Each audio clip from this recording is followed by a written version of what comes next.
Welcome to February Fantasy Stories Week 1, where we'll be delving into a real classic here.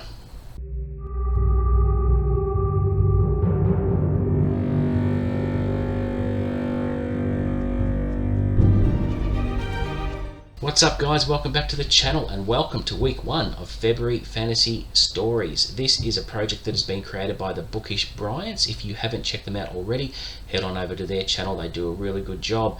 And the project was created so that we could take 4 separate fantasy subgenres and read one work of fiction from each subgenre each week for the month of February. So the project was divided up into 4 separate subgenres: classic fantasy, sword and sorcery, dark fantasy, and urban fantasy. So week 1 is classic fantasy, and my selection was a work that predates 1971, which is part of the criteria, and 250 pages or under. And my selection, of course, was Narnia, the Chronicles of Narnia, The Lion, the Witch, and the Wardrobe, by the very esteemed and much loved C.S. Lewis, who has legions of child fans spanning 7 decades. The book was published in 1950, and it's coming up to its 70th year in print. I don't think it's ever not been in print.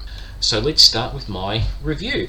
Everyone knows the story of Peter, Edmund, Susan, and Lucy, who come across a magic wardrobe that leads into a portal into the magical world of Narnia, currently ruled by the White Witch, where the entire land is covered in snow and ice and a wintry landscape. Ultimately, the kids, with the assistance of Aslan the Lion, defeat the White Witch, and it's a classic tale of good versus evil. Basically, very quick in a nutshell. Now, I'm going to start with what I liked about the story. It was very charming, as I thought it might be, and there are only vague snippets that I remember from reading the book as a kid. I think I was about 13 or 14 at the time. And yeah, the writing has the potential to spellbind you and take you to another world, which C.S. Lewis does very, very well. Now, the writing was great for the most part, and the pace was good. The story moved along very quickly. There weren't many words wasted. I found that a lot happened in the space of the small book. It's only about 200 pages, but there are things I didn't quite like about it, and this will be quite divisive across the fandom, I would reckon, because it's a much loved book, and I realised that back in 1950 the child demographic was a lot different than it is today. But I've got one main gripe that I didn't enjoy about it, was, if I can call it, being self-indulgent on C.S. Lewis's part, where he inserts his own narrative into the story. For example, you just get spellbound by the writing and you get pulled into the world, and then without notice, and a couple of instances through the book, C.S. Lewis pipes in and says, oh look, I could write a few more pages of what happens to Edmund, but I'm not going to.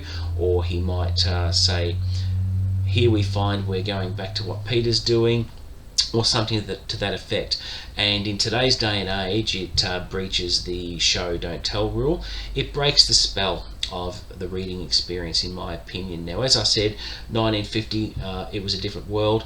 The writing style was a lot different back then, and this sort of style was much more accepted by the children back then.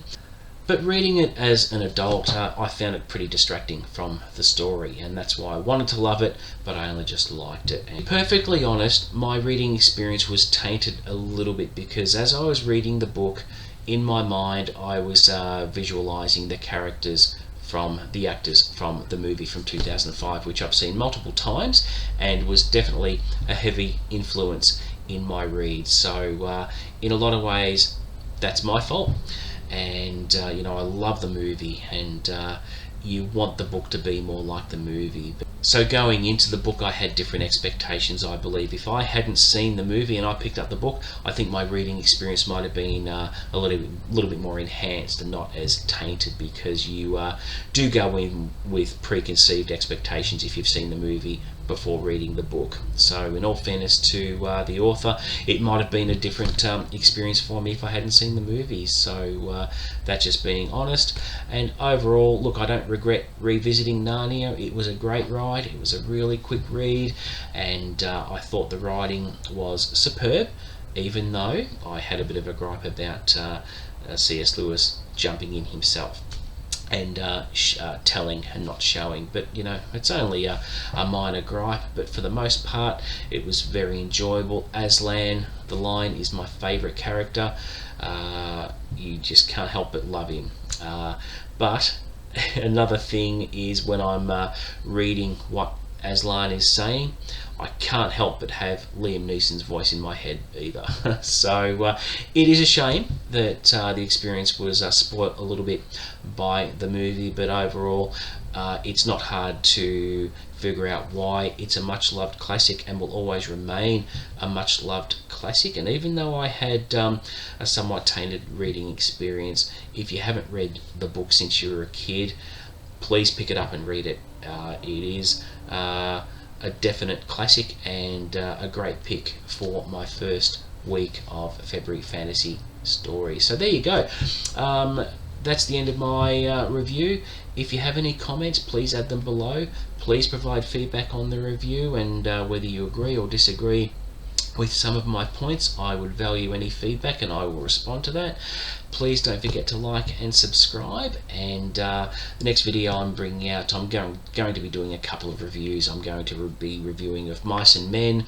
I'm going to be reviewing Quicksilver by Dean Koontz, so watch for those. They're coming out in the coming weeks, and I'll be looking forward to week 2 of FFS, where I'll be diving into a little bit of Conan, which I haven't read any of those stories, so I'm really looking forward to Sword and Sorcery week 2. So there you go, guys. Thank you for watching, and until next time, see you later.